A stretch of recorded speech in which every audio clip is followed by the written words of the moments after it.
जी शुक्रिया स्पीकर साहब। स्पीकर साहब, ये एक इशू भी चल रहा है और बड़ा अहम भी है। चकदरा चतराल सड़क के हवाले से स्पीकर साहब, मैं पूरा रिकॉर्ड लेके आया हूं, तो एक तो अपने लोगों के लिए, क्योंकि कल ये इलाकाई इशू से उठ के यहाँ पे भी बड़ा डिस्कस हुआ। जी जी मैं हाँ, जी चतराली साहब। अच्छा स्पीकर साहब, दो चीज़ें। एक साबिका वजीर थे, उन्होंने कहा कि ये सीपैक का हिस्सा था। तो स्पीकर साहब, मेरा फ़र्ज़ बनता है कि मैं यहाँ पे रिकॉर्ड की दुरुस्तगी करूँ। चकदरा चतराल सड़क कभी भी इनकी तरफ से सीपैक का हिस्सा नहीं रहा, न सीपैक में डाला गया था। और मैं 2016-17 पूरा रिकॉर्ड इसका लेके आया हूँ। तो ये जो बात हो रही है कि चकदरा से चतराल तक सीपैक का हिस्सा इन्होंने डाला था और मौजूदा हुकूमत ने निकाला, ये 100% गलत है और मैं रिकॉर्ड लेके आया हूँ उसका। हाँ, सीपैक में इसको शामिल करने के लिए पहली दफा पाकिस्तान की तरफ से पिछले साल रिकमेंडेशन गई कि इसको सीपैक में शामिल किया जाए। कौन से सड़कों की, उसकी तफसीलात मैं आपके सामने रखता हूं। चतराल गिलगित बल्तिस्तान, इसको सीपैक का हिस्सा बनाए। चकदरा चतराल, इसको सीपैक में शामिल कराया जाए। फिर स्वात मोटरवे, स्वात से आगे आपका पिशावर से डीआई खान से जोब कुचलाक, इनकी रिकमेंडेशन पिछले साल मेरी वजारत में हमारी तरफ से दी गई है कि इसको सीपैक में शामिल किया जाए, और पाकिस्तान की तरफ से इसको अप्रूव करके फिर अब हमने अब चाइनीज साइड का जेसीसी पिछले साल अक्टूबर नवंबर में जो हुई, इस साल जब जेसीसी हुई तो होगी, तो हम उनके जवाब का इंतजार करेंगे। एक चीज कि कल इनके एक साबिका वजीर की तरफ से कहा गया कि ये सीपैक का हिस्सा था। सीपैक का हिस्सा इन्होंने इवन शामिल करने के लिए रिकमेंडेशन भी नहीं दी, हमने शामिल करने के लिए पिछले साल की जेसीसी में इसको पेश किया। दूसरा कि एक और जुमात है, वो कह रहे हैं कि ये मोटरवे था और इसको ख़त्म कर दिया गया, और जो स्वात मोटरवे का दूसरा फेज बन रहा है, असल में ये प्रोजेक्ट यहां से उठा के उधर लेके जा रहे हैं। जनाब स्पीकर, स्वात मोटरवे पिछले साल जब मुकम्मल हुआ फेज 1, तो दूसरे फेज के लिए हमारी खैबर पख्तूनख्वा में हुकूमत थी और आखिरी बजट आ रहा था। उस वक्त के हमारे स्पीकर जनाब असद कैसर साहब से मैंने रिक्वेस्ट की थी और सीएम परवेज खटक से मैंने कहा कि इसकी सिर्फ फिजिबिलिटी आप दूसरी फेज की डाल दे, बाकी इंशाल्लाह वक्त आ जाएगा कि ये भी बन जाएगा। और अल्लाह का लाख लाख शुक्र है कि अब वक्त आ गया कि इस साल स्वात मोटरवे का दूसरा फेज भी शुरू हो जाएगा। अब चकदरा चतराल मोटरवे की मैं बात करूं स्पीकर साहब, ये हमारे दिर के एमएनएस भी बैठे हुए हैं, चतराल के मुंतखब नुमाइंदे भी है। मैं इनको बताना चाहूँ स्पीकर साहब कि इस वक्त मार्च 2021 में हम आगाज कर रहे हैं चकदरा से चतराल सड़क के डुअलाइजेशन के ऊपर, हम उस पे काम का आगाज करेंगे। रही बात मोटरवे की, तो स्पीकर साहब जिस तरह पिछले साल पहली दफा मगरिबी रूट के ऊपर अमली काम भी हमने शुरू किया, जो नई सड़कें शामिल करनी थी वो रिकमेंडेशन भी हमने दे दी, तो इसी तरह हम इस साल इसके फिजिबिलिटी के ऊपर काम शुरू कर देंगे चकदरा से चतराल तक, और ये भी हम कर रहे हैं स्पीकर साहब। मैं इसके ऊपर इसलिए बात कर रहा हूं स्पीकर साहब कि हमारे इलाके खुसूसन चतराल, दिर अपर, दिर लोअर, फिर उसके साथ बाजोड़, फिर हमारा डीआई खान, कोहाट से डीआई खान जोब कुचलाक, ये वो इलाके हैं स्पीकर साहब, और आपका बलूचिस्तान से खुद ताल्लुक है, ये वो इलाके हैं जो हमेशा महरूम रहे हैं। ये इलाके महरूम रहे और इनकी तरक्की का किसी ने नहीं सोचा था। स्पीकर साहब, इनकी रिकमेंडेशन सीपैक में पिछली जेसीसी में हमने शामिल किए हैं, और इंशाल्लाह चाइनीज साइड का वेट हो रहा है, उसको शामिल किया जाएगा। मोटरवेज की फिजिबिलिटी के ऊपर चकदरा से चतराल तक हम इसके ऊपर काम शुरू कर रहे हैं, और मैं पूरे इसके पुराना जो रिकॉर्ड है पीएसटीपीस वगैरह का, मैं वो लेके आया हूं। अगर किसी का कोई सवाल होगा तो उसके ऊपर भी मैं बात कर सकता हूं, लेकिन स्पीकर साहब आज मैं इस ऐवान की तरफ से अपने दिर लोअर, अपर, चकदरा, चतराल, उन तमाम गैरतमंद पुख्तूनों को ये बताना चाहता हूं कि सीपैक में हमारी तरफ से इसकी रिकमेंडेशन जा चुकी है और मोटरवेज की फिजिबिलिटी के ऊपर इस साल हम काम शुरू कर देंगे और मार्च में डुअलाइजेशन की इस सड़क के ऊपर भी काम शुरू हो जाएगा। शुक्रिया जी। एहसन इकबाल साहब, एक मिनट, एहसन इकबाल साहब के बाद। जनाब स्पीकर, दे रहे हैं आपको, सबको मिलेगा जी। पॉइंट नाम आए हुए हैं सबके मेरे पास। ये जो ऐवान है ये पाकिस्तान का सबसे बड़ा ऐवान है और ये तवक्को की जाती है कि यहाँ पर जब कोई मिनिस्टर या कोई हुकूमत का नुमाइंदा स्टेटमेंट देगा तो वो हकायक पे मबनी देगा। मुझे अफसोस से कहना पड़ता है कि यहाँ पर जो वज़ीर कम्युनिकेशन के हैं इन्होंने मुझसे पहले भी मेरे बारे में बात की, यहाँ आने से पहले और मेरी मौजूदगी में भी मुसलसल मिस स्टेटमेंट्स करते रहे। मैं ऑन रिकॉर्ड ये बात बताना चाहता हूँ कि सी पैक के अंदर गिलगित चित्राल चकदरा रोड को छठी जेसीसी मीटिंग के अंदर दिसंबर 2016 में शामिल किया गया था। ये उसके रिकॉर्ड का हिस्सा है। मैं ये भी इस ऐवान को बताना चाहता हूं कि मीरपुर, मुजफ्फराबाद और मानसरा मोटरवे को भी सी पैक के अंदर दिसंबर 2016 के अंदर शामिल कर लिया गया था।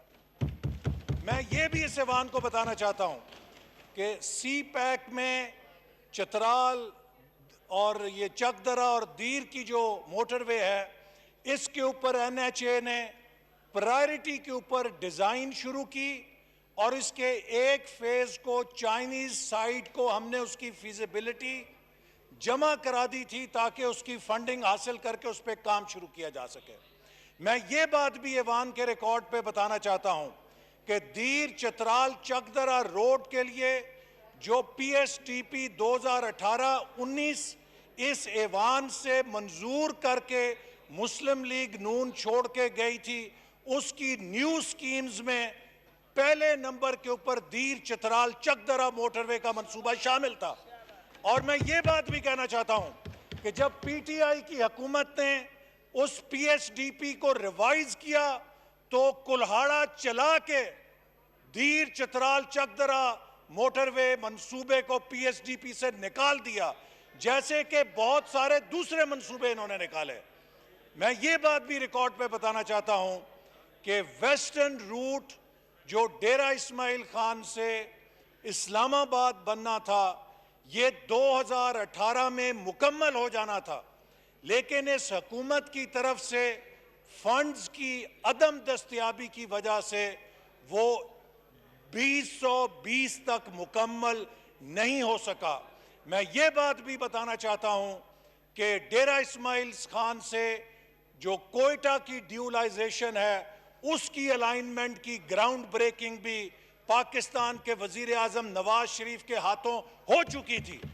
और ये बात भी बताना चाहता हूं कि बलोचिस्तान के अंदर जो बेला अवारान सड़क है इसको भी पीएसडीपी 2018-19 के अंदर शामिल किया गया था ताकि साउथ बलोचिस्तान के अंदर तरक्की का दरवाजा खुल सके।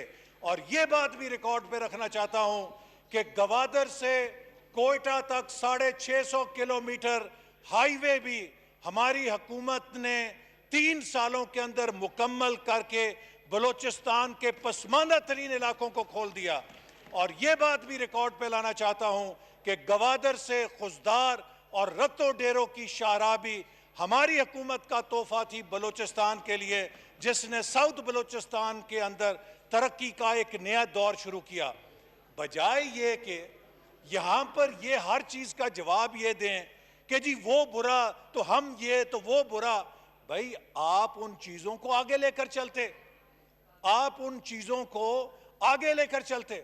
और जनाब स्पीकर, आज आपने मुझे मौका दिया है और ये वजीर साहब बैठे हैं, पिछले साल फरवरी 2019 में ये वजीर मौसूफ ने टीवी के ऊपर प्रेस कॉन्फ्रेंस की कि आसन इकबाल ने मुल्तान सखर मोटरवे के ऊपर 50 अरब रुपए का कमीशन खा लिया है और इन्होंने ऐलान किया कि हम जीआईटी बना रहे हैं, उसके अंदर आईएसआई शामिल होगी, उसके अंदर आईबी शामिल होगी उसके अंदर तहकीकाती एजेंसियां शामिल होंगी और हम दूध का दूध पानी का पानी करके दिखाएंगे।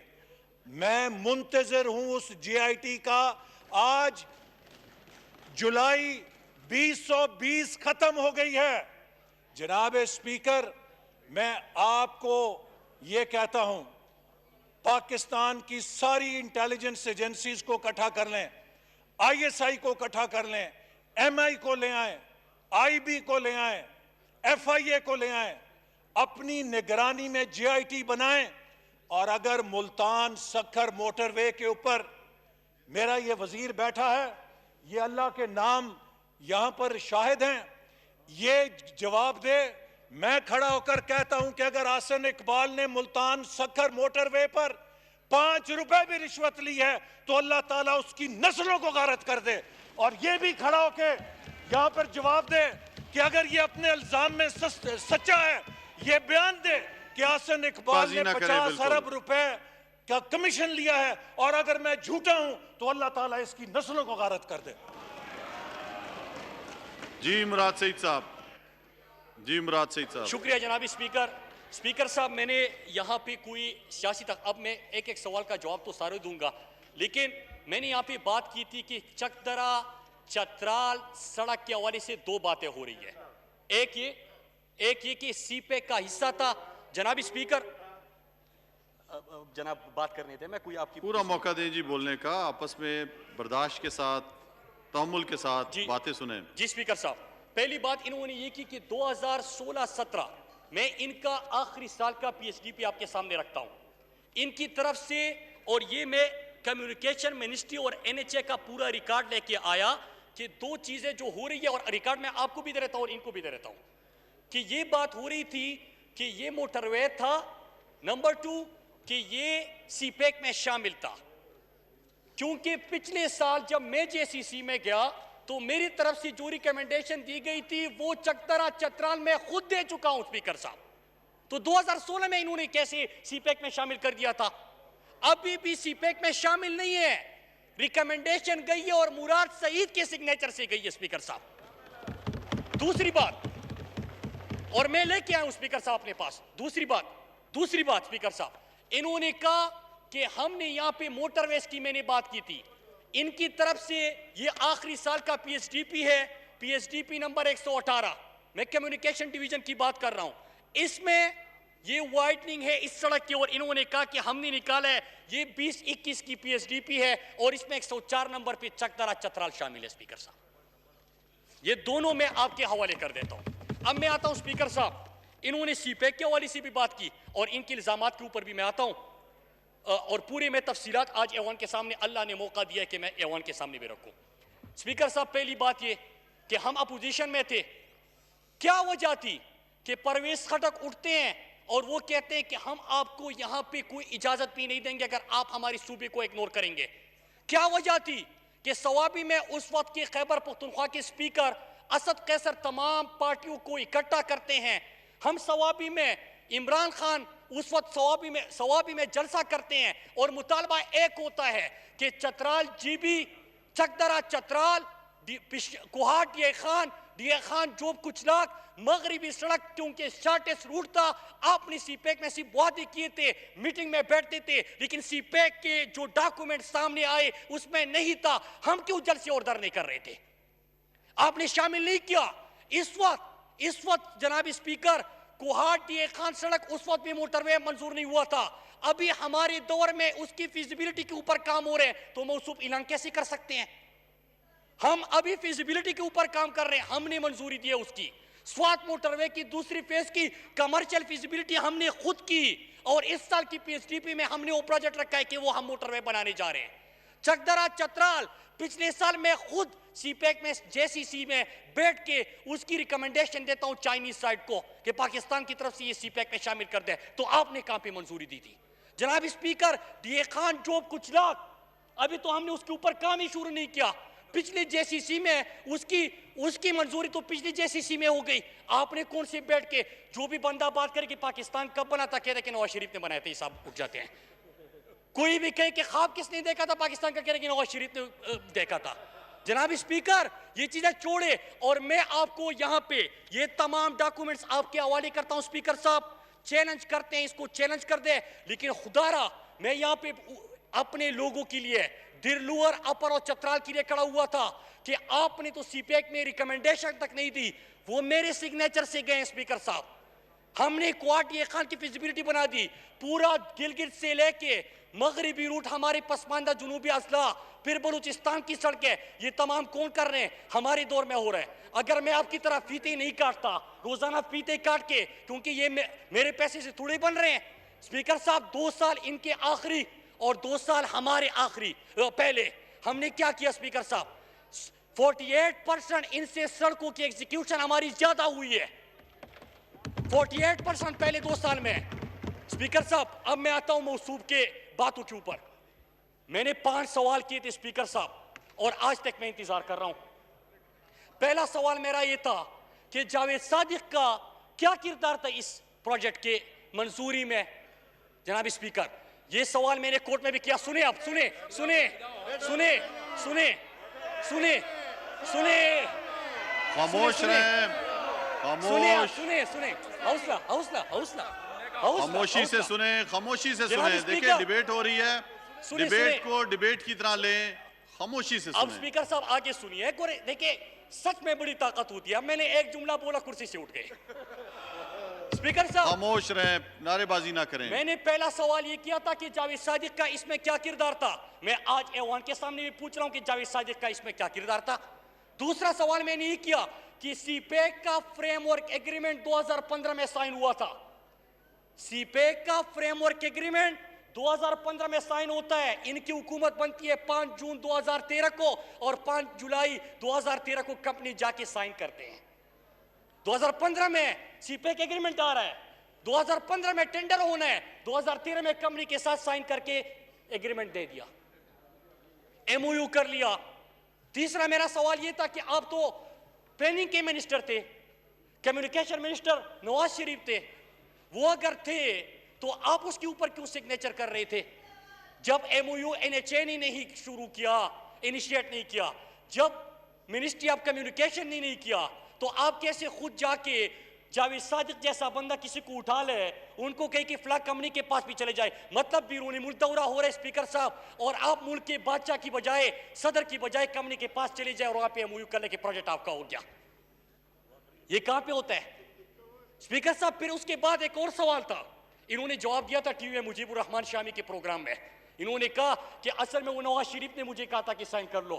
मतलब ये भी अब उनकी तरह बेटों से सवाल हुआ था नवाज शरीफ के, उन्होंने कहा कि मेरे वालिद से पूछो। इन्होंने भी अपने लीडर के ऊपर डाल दिया कि उससे पूछो, मुझसे क्यों पूछते हो? प्रोग्राम में कहा है कि उससे पूछो, उसने मुझे कहा था कि साइन कर दो। फिर आगे सुनिए स्पीकर साहब, मेरा चौथा ये सवाल था कि 242 अरब और 258 अरब एक प्रोजेक्ट की कास्ट थी, वो आप क्यों लेके गए 292 अरब तक, और फिर 16-18 अरब तकरीबन जो है वो आपने एग्जेम्पशन वगैरह दे दी? मैंने ये सवाल किया था, मैंने पूछा था ये 50 अरब किधर गए? स्पीकर साहब, इन्होंने मेरे ऊपर डिफेमेशन का केस किया और ये सोच रहे थे कि मुराद भाग जाएगा। मैंने जवाब भी दिया और उल्टा सवाल पूछे, 2-3 दफा इनको बुलाए, ये कोर्ट में पेश नहीं हुए। स्पीकर साहब नारेबाजी ना करें, नारेबाजी नहीं करें, स्पीकर साहब बिल्कुल फिर उसके नारेबाजी ना बाद करें। सुने, कोर्ट कहते हैं, कोर्ट में फैसला आता है, फैसला आता है कि चूंकि इस केस को आपने परसू नहीं किया, लिहाजा खत्म, आपका डिफेमेशन खत्म। आपने तो खत्म कर दिया, मैंने नहीं खत्म किया। मैंने फिर वीडियो तैयार करी, आपसे फिर सवाल पूछे और आपसे पूछे कि मुझे इसके जवाब दीजिए। स्पीकर साहब अब आते हैं डेट कमीशन के ऊपर।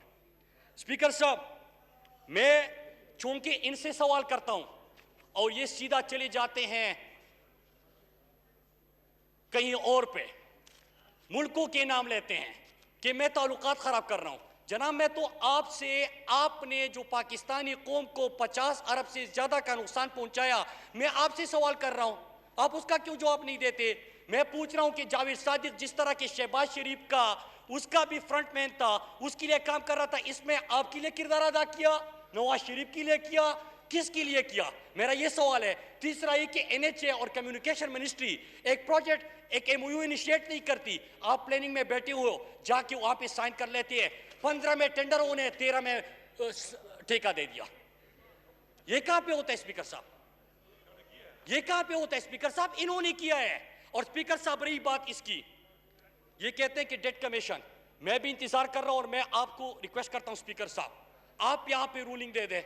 आप पूछ ले कि जो डेट कमीशन ने गवाहान सामने पेश हुए थे, मुझे इंफॉर्मेशन है, मुझे ये भी इंफॉर्मेशन है कि कंपनी ने क्या जावेद सादिक का नाम वहां पे पुकारा है कि नहीं पुकारा। मुझे ये भी इंफॉर्मेशन है कि $15 मिलियन उस प्रोजेक्ट में किसको मिले हैं। मुझे ये भी इंफॉर्मेशन है कि पाकिस्तान को कितना नुकसान पहुंचाया गया। स्पीकर साहब, लेकिन रिटर्न रिपोर्ट के लिए मैं रिक्वेस्ट करूंगा, क्योंकि मुझे इंफॉर्मेशन है, मेरे पास रिपोर्ट नहीं है, रिपोर्ट लेके आए ताकि आपके डेट कमीशन में जिस तरह रोजाना आप तकरीरें करते हैं, कौम को पता चल जाए कि किस तरह आपने कौम के साथ ज्यादती की। आखिरी बात स्पीकर साहब, एक और चीज की गई कि हमने बड़े मोटरवेज मंजूर किए थे। कोई भी सड़क का नाम ले लो, मौसूफ कहते हैं कि हमने मंजूर कर दिया था।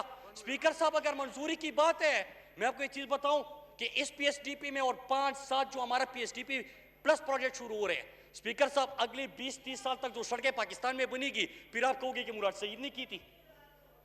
हमने तो अमली किया, आपने क्या किया था स्पीकर साहब? DI खान में इंटरनेशनल एयरपोर्ट बनेगा, कोहाट में इंटरनेशनल एयरपोर्ट बनेगा। ये 50 अरब का आपका हुआ, लुटा दिया, आपके ऊपर लुटा दिए। ये बनू गए स्पीकर साहब, बनू में कहा कि यहां पे इंटरनेशनल एयरपोर्ट बनेगा, फिर स्वात चले गए स्पीकर साहब। और वो मंजर मैं नहीं भूलता, स्वात में ग्रासी ग्राउंड में खड़े थे, कहते कि मोटरवे इधर से जाएगा, उधर से जाएगा, कालाम तक जाएगा, चतराल तक जाएगा, पता नहीं किधर किधर तक जाएगा। और ऐलान किया स्पीकर साहब, मोटरवे हमने बनाया, कालाम सड़क हमने बना दी, चकदरा चतराल को मोटरवे हमने दे दी, चतराल GB को हम देंगे इंशाल्लाह मोटरवे, कोहाट ये खान की हमने मंजूरी दे दी, ये खान जो गुजरात हम बना रहे हैं, क्वेटा से फिर कराची तक जा रहे हैं। स्पीकर साहब, पाकिस्तान का मगरिबी रूट का ख्वाब हम पूरा कर रहे हैं।